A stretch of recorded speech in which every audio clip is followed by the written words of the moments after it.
Saludos y bienvenidos a My Barely Famous Life. Mi nombre es Cintia Martínez y hoy en Barely Famous on the Go estamos cubriendo un evento llamado las cenas empresariales.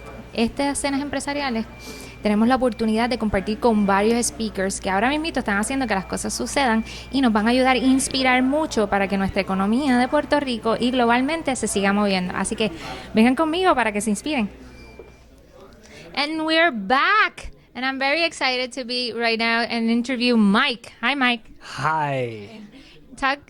He gave an amazing speech, and I was very, very, very excited about it because constantly in the blog, you guys know that I always say you have to be hungry for your goal, and because that moves you. Being thirsty, that's only half of the goal. So, Mike, talk to us about the struggle that you went through just because you were driven enough to go after your goal.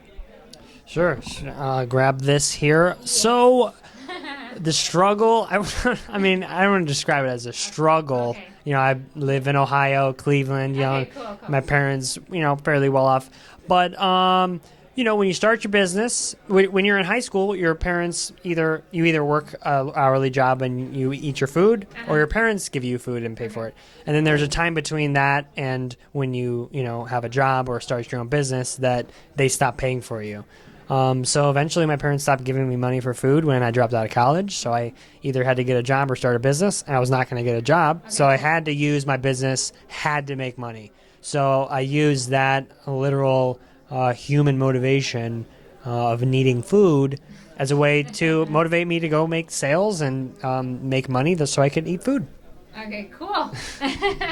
I talk about the struggle because just because you went out of your comfort zone and did something that you really wanted, that is amazing, because most of the people that right now are trying to achieve a goal don't do that extra mile that you went, educated yourself to have the company you have right now. Talk to us about the company you have. Yeah, it's Clum Creative. My name is Mike Clum Creative. We make videos for businesses. Yeah. We help them market their business with video, grow their sales, simplify processes, recruit talent, do all cool things. But I think I want to say something based upon what you just said. I think a lot of people are trying to start a business. For me, it was really easy to drop out of school, start with nothing, because I've always been sort of this socially rebellious kind of guy. Not a bad guy, but I wanted to be different, wanted to be loud, funny, whatever. So it was easy for me to do something like that and, have no money, have my parents mad at me. I thrived off that. There's a lot of people that need jobs, need stability, don't want to anger their parents. You just got to decide or choose what's more important to you. How bad do you really want to grow a business? I really wanted to. I was not going to work at a job. I just wasn't. So you got to figure out, you got to weigh your options. How bad do I want a business and versus how bad do I want stability? Okay. And you just choose. And I think a lot of people are surprised that they might think they want a business. They don't actually. There's not everyone is built or made or has the capabilities to grow a business or start a business. It's extremely tough. And it's the same way I'm not going to play in the NBA. I'm just not going to play in the NBA, but I am going to grow a business because I'm really good. If I was good at basketball, maybe I play a rec league basketball, but I'm still not going to play in the NBA. A lot of people in this need to realize that business is the same way. It's a professional arena. You got to come in, you got to have skills, and if you don't, you're not going to make any money, and you're not going to hire people, and not going to grow a business. So just because you want a business doesn't mean you're going to get one. And just maybe business isn't for you. Maybe you should go work at another business, and you'll find a lot of satisfaction there. I agree. And that's why I loved his talk.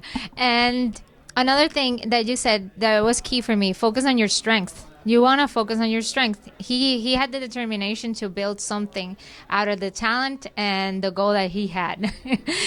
And thank you very much, Mike, for being with us and for helping me with the technical stuff. So thank you very much, also. Yes, I want to give a shout out to Cleveland, Ohio, great city, Austin Mace, Paul Schultz, my homies in Cleveland, and everybody.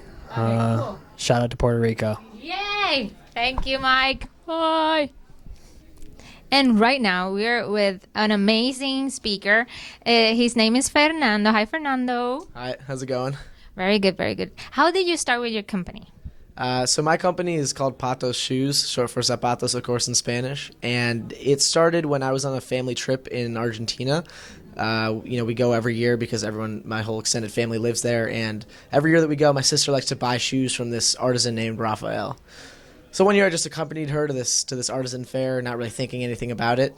And when we arrived, I just saw tons of tourists from the U.S., from Europe, buying massive amounts of shoes to take home. And I was like, wow, and I saw these beautiful designs, they're indigenous and bright and very intricate.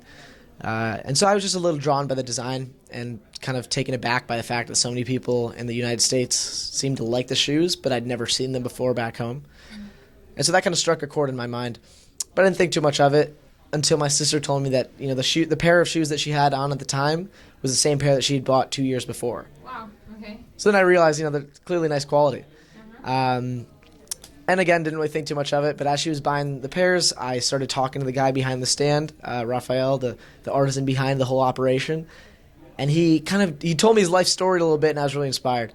He essentially told me that, 20 years ago, when he and his girlfriend had their first son, he had to just start paying the bills somehow. And what a better way than to learn to make shoes. So he makes every pair by hand using local, ethical raw materials. But there's not really a very good customer base, surrounded by a crippling economy. He just didn't really have many people to sell to. So I figured if people in the United States like them so much, maybe I could buy some from him and try to sell here in the United States. And that's how Patos got started. Wow, and as I say in my blog, la necesidad es la madre de la inversión. Y sí, él entiende español, por eso es que va a ser Spanglish, pero yo prefiero que explique su plataforma en inglés porque es un lenguaje que más está expuesto.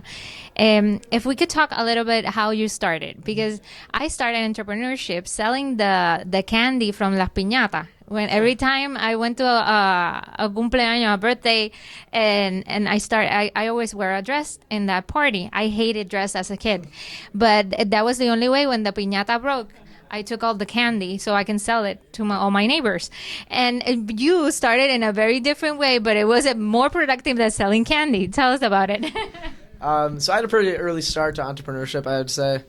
There's a lot of people who just think that they either do or don't have it, and I would say if you in any way think you have it, you probably do. So I was 8 years old, living in Ann Arbor, Michigan, my hometown, and we lived very close to a football stadium, just this huge stadium that has overflowing people that are coming to the game, so no one can fit in the parking lot. And being that I lived very close to the stadium, I figured why not just park some of the cars on my front yard. My parents didn't really like the idea, though. They were like, what's up with random people coming to our house? It's just kind of weird, right?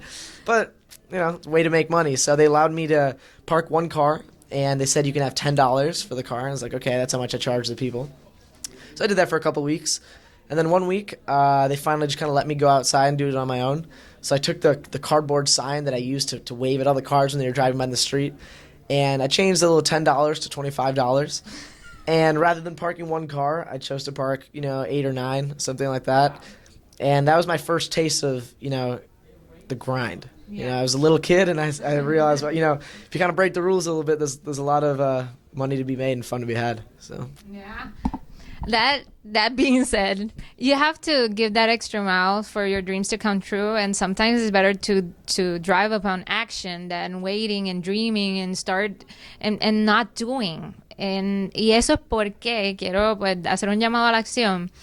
Los artesanos que siempre recibo muchos inbox de cómo pueden mover su arte a través de las redes sociales, de cómo pueden empezar sus negocios. La plataforma de Fernando es excelente para poder hacerlo. Entiendo que él me va a dejar toda la información para ponerla en la descripción, cómo te puedes poner en contacto con él para que puedas vender tu arte a través de su plataforma y en vez de tener un público local, puedas empezar a trabajarlo global. Entonces, Fernando, if they want to contact you, how do they sell through the platform? I know it's through text, but for the description, so. Sure. So at the moment, we use an Android app and or texting. Essentially, we're looking for shoemakers at the time, but really anyone who's interested in getting in touch for the future when we're growing our product base, you can just shoot me an email at fernando@wearpatos.com, and I'd be happy to explain the platform to you, give you a little bit of a description, and kind of help you navigate selling to people in the United States, because people want these products. You know, I've seen it day in and day out of working with this. There are amazing cultural products throughout Latin America, beyond shoes. And accessing that market is a huge opportunity for me, the same way that it is for craftsmen here in Latin America. So it's very simple on our end, and looking forward to getting involved with some new people. Cool. Well, we're very excited with your business because that improves a lot of moving on the arts, the culture. And thank you very much for doing what you do. Thank you so much.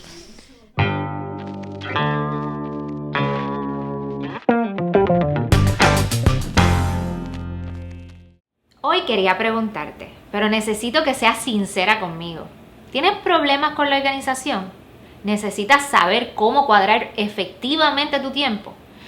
Pero mejor que todo, necesitas resultados y ahora, porque no tienes ni idea de cómo mercadearte correctamente, tanto en tu trabajo como en tu negocio. Hoy tengo soluciones para ti. Quiero que corras a mi página, a cintiammartinez.com, y te enteres de todos los bootcamps y entrenamientos intensivos para alcanzar acción masiva que tenemos. El 2016 puede ser clave para ti, pero solamente necesitas tener acción intencional y comenzar a trabajar en eso ahora. No te preocupes, que yo estoy aquí para ayudarte. Así que corre, ve a cintiammartinez.com para que te enteres de todo lo que va a estar sucediendo. No te quedes afuera, los espacios son limitados, mis entrenamientos son intensivos para que veas resultados ya. Así que corre, no sigas viendo el video. Bye.